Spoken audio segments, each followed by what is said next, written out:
What if you could eat carbs like bread, rice, and potatoes without the blood sugar spike? Sounds too good to be true. Science says otherwise. In today's episode on True Health Way, we're uncovering powerful evidence-backed techniques that let you enjoy your favorite starchy foods without wrecking your blood sugar or your health. Before we dive in, if you haven't subscribed yet, I recommend you hit that button and turn on the bell so you never miss another health tip made just for you. If you enjoy this video, type 1 in the comments. If not, type 0 to let me know how I can make better content for you. Let's dive in. To understand how to eat carbs without causing blood sugar spikes, we need to start with the basics, your macronutrients. There are three main types: carbohydrates, fats, and proteins. Each one plays a different role in your body.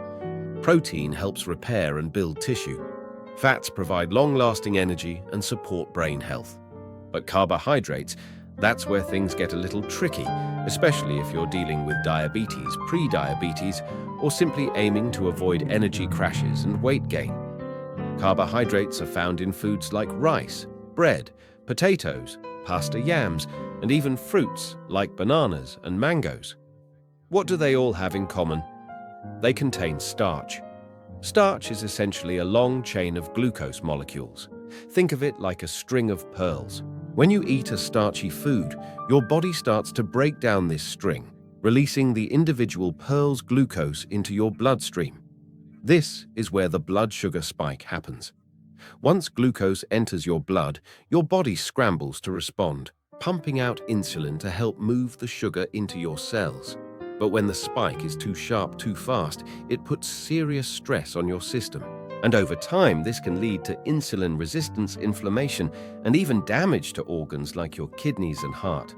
But the good news: not all starches are created equal, and that brings us to our next powerful tip. Let's talk about resistant starch. Unlike regular starch that breaks down quickly and floods your bloodstream with glucose, resistant starch behaves more like fiber. Your body can't digest it in the small intestine. That means no sudden sugar rush, no insulin spike, and no crash later on. Instead, this type of starch travels to your colon and becomes food for your gut bacteria, supporting digestion, reducing inflammation, and helping your overall metabolic health. Where can you find resistant starch? It occurs naturally in a variety of foods, especially when they're raw or slightly undercooked. Think green bananas, plantains, yams, beans, lentils, and Irish potatoes. These foods offer tremendous blood sugar benefits if you eat them in their resistant state. But there's a catch. When you cook these foods, boil them, bake them, steam them, you destroy most of the resistant starch. The starch becomes digestible, turning right back into regular starch. So if you're eating hot mashed potatoes or freshly cooked white rice, you're likely spiking your blood sugar without even realizing it. But here's the exciting part. There's a simple kitchen trick that lets you eat these foods with much less impact on your glucose levels. And no, it doesn't involve giving up your favorite meals. Here's the hack. Cook your starchy foods, rice, pasta, potatoes, like you normally would. Then let them cool in the fridge overnight. When you do this, a portion of the regular starch undergoes a transformation. It becomes resistant starch, which means it won't be digested in the same way, and therefore won't cause a big spike in your blood sugar. What's more, reheating those foods the next day doesn't reverse the process. Once the resistant starch forms, it stays that way. In fact, the reheating process can increase the amount of resistant starch even further, especially when done in cycles.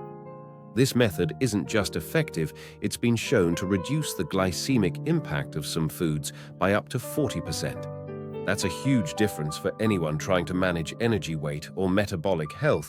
And don't worry, this doesn't only apply to rice or potatoes. It works with bread too. Freezing bread slices and thawing them before eating can have a similar effect.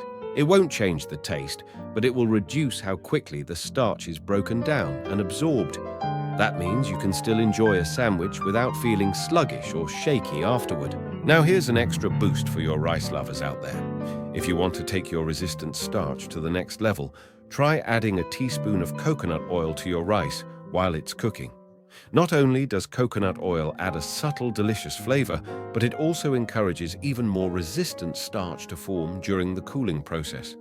It's a simple step that makes your rice even more blood sugar friendly. Why does this work? The fat from the coconut oil interacts with the starch molecules during cooking, forming what's known as amylose lipid complexes. Sounds technical, but the result is simple: less digestible starch, more resistant starch, and a meal that's better for your metabolism. After the rice cools, reheat it and enjoy it with your favorite proteins and veggies. You'll be giving your body a slower, steadier stream of energy, and that's exactly what you want. So if you've ever felt like carbs were your enemy, here's your reminder. With a little preparation, they can become your ally. Don't forget, if you're learning something new, drop a 1 in the comments so I know this content is helping you. And if not, type 0 so I can make future videos even better for you. Let's keep going, because up next, we'll explore the surprising power of simple drinks like lemon water and vinegar to help lower your blood sugar naturally without pills. Now let's talk about an incredibly simple way to control your blood sugar just by changing what you drink. That's right, what you sip with or before your meals can significantly affect how your body processes starch. Let's start with a humble natural solution: lemon or lime juice. Both are rich in natural acids, and that acidity plays a powerful role in digestion. When you consume lemon or lime juice before a starchy meal, the acid interferes with an enzyme in your saliva called amylase, the one responsible for breaking down starch into glucose. That means the starch digestion slows down, giving your body a gentler, more manageable glucose release. On top of that, acidic drinks also delay how fast your stomach empties. So not only does sugar hit your blood more slowly, but you stay full longer. It's a win-win. Now let's take things a step further: vinegar, especially apple cider. Vinegar is a superstar when it comes to blood sugar control. It works much like lemon juice by slowing down starch breakdown and stomach emptying, but it goes even further. Vinegar actually makes your muscles more sensitive to insulin, which means they're better at pulling sugar out of your blood and storing it where it belongs. If your vinegar includes the mother, that cloudy substance found in raw, unfiltered apple cider vinegar, you're also getting a dose of probiotics which help your gut health and indirectly support better glucose control. Just make sure you're using vinegar with no added sugar. Whether it's apple cider, rice vinegar, or white vinegar, the key is keeping it clean and simple. Now let's address a drink that's often misunderstood: wine. Yes, alcohol can lower your blood sugar temporarily because it hijacks your liver. Instead of producing glucose, your liver focuses on breaking down the alcohol. Sounds helpful, right? But don't be fooled. This is risky territory, especially for people with diabetes or those taking blood sugar lowering medications. Your liver can't multitask, and when it's processing alcohol, it stops regulating your blood sugar properly. This could lead to hypoglycemia, low blood sugar, and other dangerous complications. Plus, alcohol contributes to fatty liver disease, which many diabetics are already struggling with. So while wine might lower your sugar in the short term, the long-term cost isn't worth it. To sum it up, your top choices for blood sugar-friendly drinks are lemon or lime juice and vinegar. You can mix 2 tablespoons with a glass of water and drink it before meals. If you're learning something helpful so far, type 1 in the comments. It helps us know we're on the right track. And if you have any favorite ways to use vinegar or lemon juice in your meals, feel free to share them with the community below. Let's get practical. What can you actually do before you eat to prepare your body and prevent those nasty glucose spikes? Timing is everything here. Ideally, about 30 minutes before a meal, you can take a few easy steps that go a long way. First, you can drink that lemon juice or vinegar water we just talked about 2 tablespoons in half a glass of water. This primes your system for a smoother digestive response. Next up, fiber supplements. Consider glucomannan or psyllium husk. These are plant-based fibers that expand in your stomach, slow down digestion, and physically block some sugar absorption. They're especially helpful if you're eating out and don't have control over every ingredient. Another excellent option is fenugreek, a bitter herb with a powerful effect on blood sugar regulation. You can take it as a powder or a capsule. 5 grams of powder or 500 milligrams of supplement form will do the trick. Add to that Gymnema sylvester, a natural plant extract, sometimes called the sugar destroyer. It's known to reduce sugar absorption in the intestines and may even reduce sugar cravings. Taking 400 milligrams before a meal can give your body an extra layer of defense. And here's a tip that's often overlooked. Start your meal with a big plate of leafy greens. This fiber-rich base acts like a cushion, slowing the absorption of everything else you eat afterward.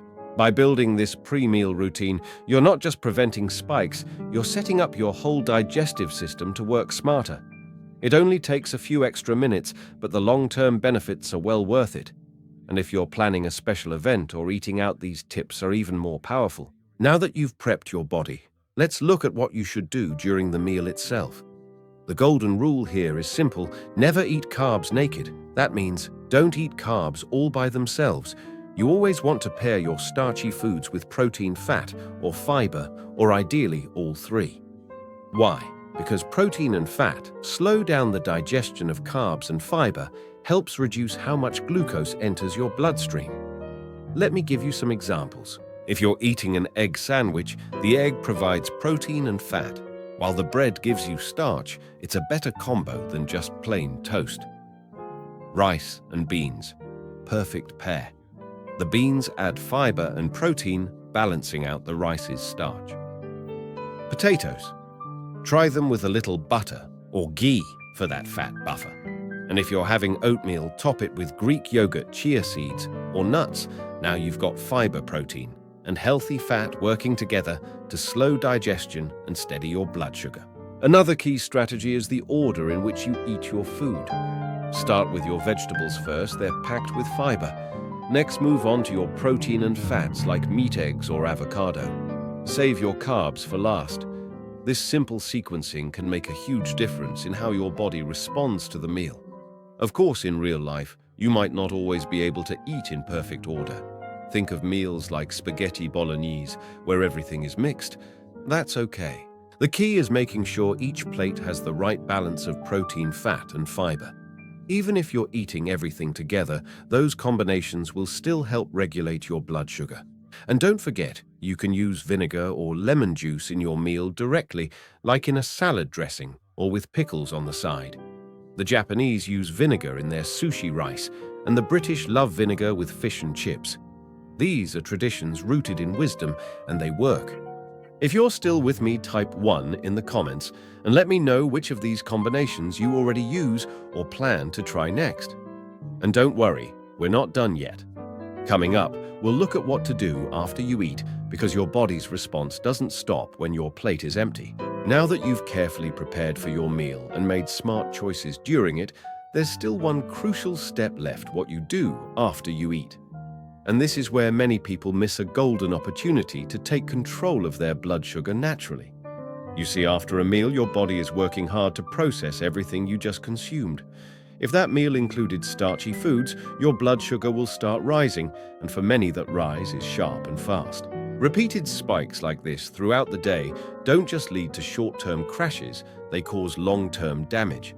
Over time, those spikes wear out your pancreas, contribute to insulin resistance, and flood your cells with excess glucose they can't handle. And what happens when your cells are overloaded with sugar? That's when aging accelerates from the inside out. We're talking brain fog, fatigue, inflammation, wrinkles, poor memory, and a weakened immune system. It's like slowly browning your body, the same way bread browns in a toaster. The more often you spike, the faster that browning happens, and unfortunately, once it starts, you can't undo it. But there's good news: you have a powerful tool at your fingertips to stop this process in its tracks movement. Within 30 minutes after your meal, try to move your body. Just 10 to 20 minutes of light activity can make a big difference. You don't need a gym.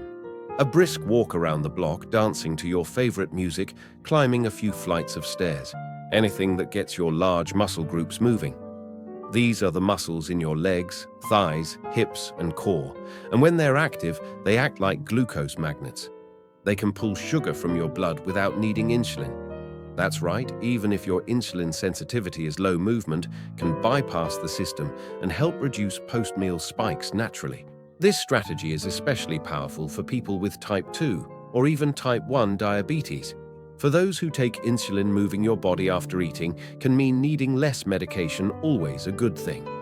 So if you've just finished a meal, don't head straight to the couch. Lace up your shoes and go for a short walk instead. It's one of the simplest, safest, and most effective ways to protect your health. And if you've never tried this habit before, I challenge you to give it a go after your next meal. Then come back and let us know in the comments how you felt afterward. You might be surprised by the results. Now let's talk about snacks. Yes, you can absolutely enjoy snacks and still manage your blood sugar, but the type of snack matters. The biggest mistake people make is reaching for something sweet between meals. Sugar hits fast, spikes insulin, and then crashes you just as quickly, leaving you tired, moody, and craving more. So what should you choose instead? Go savory. Choose snacks that are rich in fat, fiber, or protein. These keep you full, satisfied, and stable. Another helpful tip is to choose starchy snacks over sugary ones. Why? Because if you're using vinegar as part of your routine, remember, vinegar slows down starch digestion. It only works on starch, not pure sugar. So a few crackers with cheese or some roasted sweet potato wedges will work much better than a candy bar. And don't forget, you can always add a splash of vinegar with your snack. Try pickled vegetables, olives, or even a vinegar-based dip. These not only curb the spike, but also add flavor and gut-friendly bacteria. Need a quick list? Here are some great options. A small handful of nuts, a few slices of cheese, raw veggies with hummus or guacamole, or fermented snacks like pickles or kimchi. These are not only delicious, but also blood sugar friendly. They're easy to prep, easy to carry, and satisfying without wrecking your energy for the rest of the day. So let's bring this all together. You don't have to give up your favorite carbs, not rice, not bread, not even pasta. What matters is how you prepare and pair them. Cooling your rice, combining your meals, smartly sipping vinegar water, and moving your body afterward. All of these are small, realistic steps. But the impact? Huge. Over time, these habits support better blood sugar balance, more stable energy, improved focus, and a healthier aging process. Think of this as a mindset shift. You're not restricting your food, you're reclaiming your health. You're learning how to work with your body, not against it. And every small choice you make, what you drink, how you cook, when you move, adds up to long-term protection. You don't need perfection, you just need consistency. So here's your gentle challenge. Try cooling your carbs tonight. Maybe a simple bowl of cooled and reheated rice, or some frozen and thawed bread for breakfast. And tomorrow, go for a short walk after your meal. These aren't drastic changes, but they do change your life. If you found this helpful, drop a 1 in the comments to let us know you're part of the True Health Way community. And if you're ready to go deeper, our next video will show you how to build a blood sugar-friendly plate from start to finish, step by step. Don't forget to subscribe and turn on the bell so you don't miss it. Until then, stay empowered, stay curious, and remember, your health is always in your hands.